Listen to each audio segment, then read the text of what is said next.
Yo, what is going on, guys? It's your boy Hunter Bills, aka Bills, and I hope you're having a fantastic great day. And we're finally back with a brand new video on some My Hero Academia. And it's gonna be like an analysis, breakdown, review type video of the latest chapter 257. And we're gonna be talking on Deku's new quirk to be, and that is float.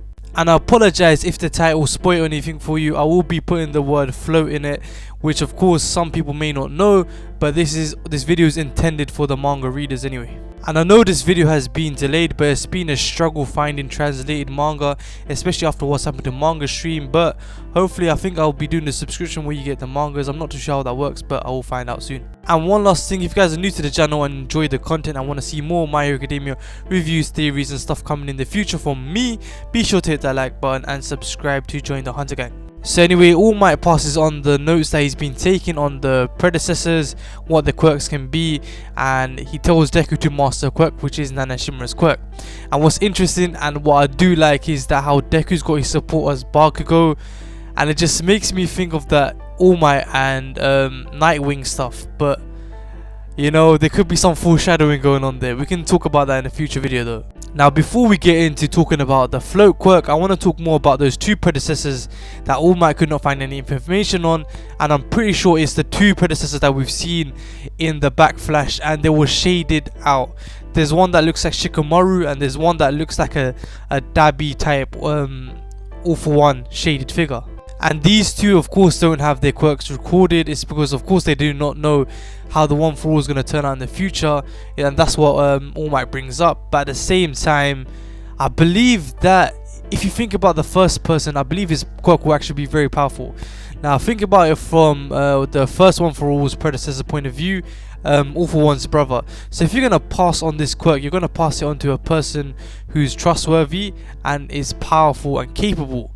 So it's most likely that this person himself had a powerful quirk at the same time to utilize it together with a stockpile, but his ideals were correct enough for him to pass it on. And I feel it's very shady that we haven't seen them. This could just be Horikoshi saving some best till last type feature where we see a backflash from these guys and, you know, they give that advice to Deku in a pinnacle moment. Or at the same time, their role could be even more bigger and pivotal than that.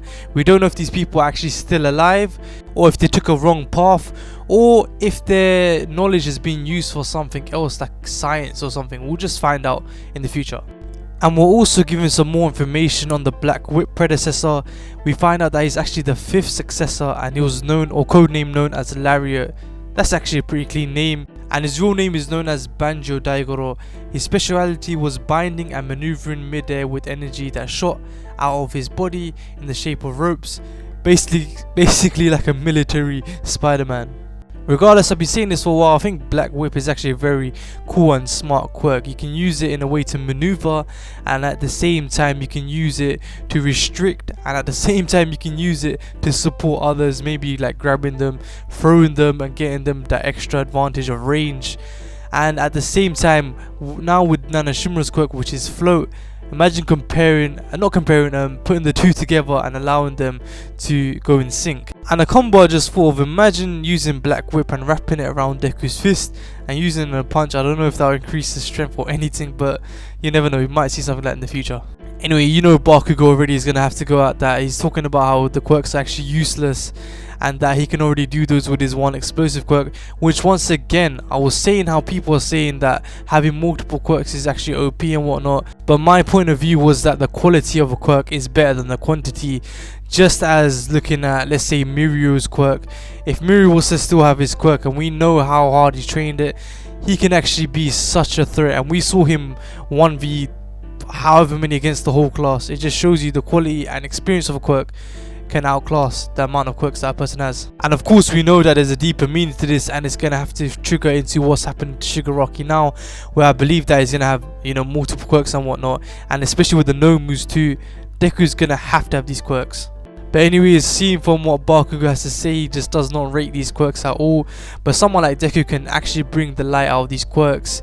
But All Might seems to be on flow with what Bakugo is saying, but it's more of the fact that the main part about this whole quirk is the One For All, and it's what's been entrusted to them, and it's what All For One wants. At the same time, I think that these quirks are actually really cool and powerful, because think about it, I know these are support type quirks and they're mobility quirks truthfully, but imagine, like I said before, combining both the Black Whip and the Float Quirk, and also the strength from Stockpile, just using that to be mobile, you can literally be so powerful.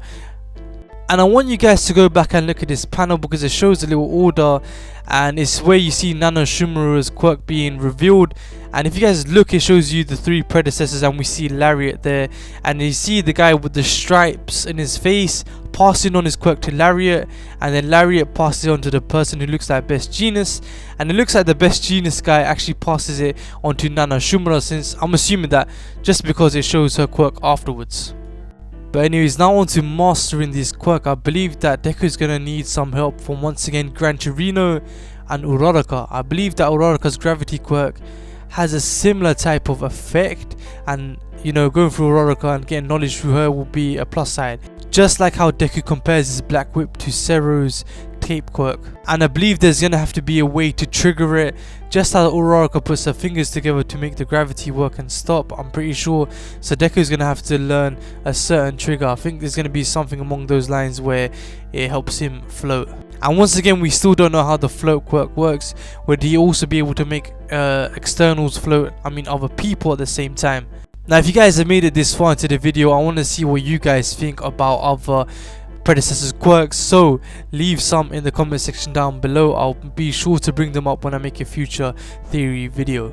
But now let's get into the final juicy part. It looks like we've time skipped finally into spring, where Shigaraki's procedure has been finished. He should have been recovered by now, especially from what the doctor has been planning through the last few chapters. But anyway, we're hit with a bombshell right at the end of this chapter, saying late March. On this day, the heroes vanished from the streets, and the small caption says, "What in the world happened since then?" Now I don't know if the translation for this is right, but we're gonna assume that it is. Now I know none of us foresaw this coming. We already knew that Shigaraki is gonna get his power up and something crazy is gonna happen at spring. And I've already been talking about the villains taking over, and especially that there's gonna be so many villains that, you know, the heroes can't cope at some point. But now the point is, how did they disappear? Like, in what sense? What has caused this? Now one thing I've been looking at is how the doctor said that Shigaraki will be able to take the One for All at some point. So have they found another way to take quirks?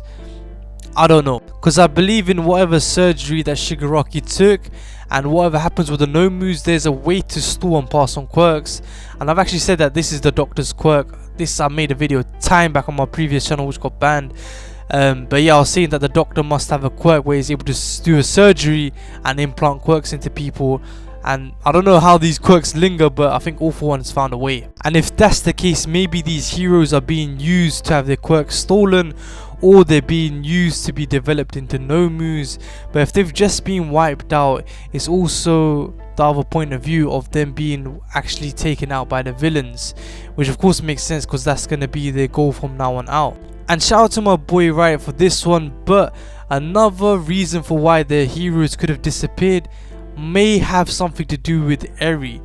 Maybe her quirk relapsed in a way that reversed them back into a certain time.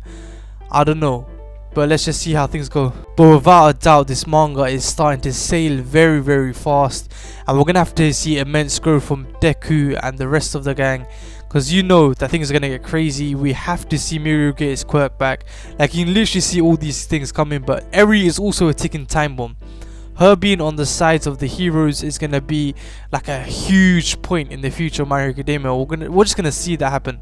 But anyways, like I said, things are getting really interesting. Horikoshi literally started the year with a bang. I swear My Hero Academia is gonna pop off this year, just as is One Piece with what's going on in Wano Kuni.